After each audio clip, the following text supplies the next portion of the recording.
think what stood out and what surprised me was that we mimic other professions in terms of our burnout rates. So we're basically in that healthcare system, and this study confirms how much burnout is rampant within optometry, just like our colleagues within other medical professions.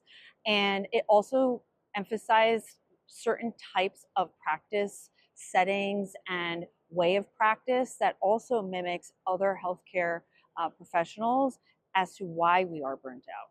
So I think it was surprising, but also kind of comforting to know that we are in that same space, and the time is now to address it. So I think one thing that is a take home in terms of reducing burnout is to understand that you don't want to take work home with you. So you have to have those boundaries. With the burnout study, it showed that people who extend that EHR usage at home, extending their time at home, reflecting their workday, it really does increase burnout. Also, patient volume and load and clinical days. So having that balance is obviously something very important for all of our healthcare practitioners, and we need to have those boundaries set forth for us to not go down the road of burnout. I think we're at a point that the doctor really needs to try to work with whatever system they're in, if they can, to help mitigate that. And those mitigation factors there is no perfect answer right now, whether it's AI integration, improved staffing, delegation of certain things that a doctor can delegate to staff that might take some of that load off.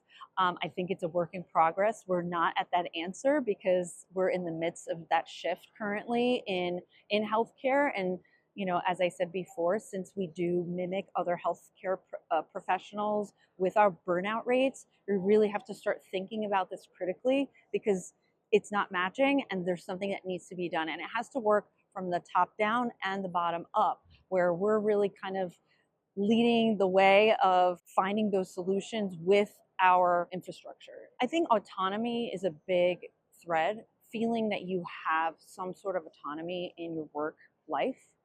I think being in primary care, and sometimes volume actually is not a bad thing.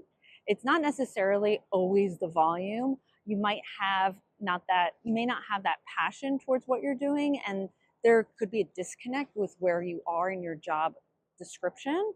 So I don't think it's always just a volume thing. I think there's just a mismatch as well of perhaps what you're doing at work and how you feel fulfilled, and are you actually being appreciated. Volume is one thing, but it's also, I think, a mismatch of basically being appreciated for that volume, or understanding that you also have autonomy, or giving autonomy to the doctors if they needed some sort of break, increase, etc. So again, I don't think we're at that answer yet. Simple answer, but we need to bring up the questions and the issues to find the answers. And if we put a stigma on burnout and don't allow doctors to actually express their issues if they're having a stressful workload, it's just not going to get any help.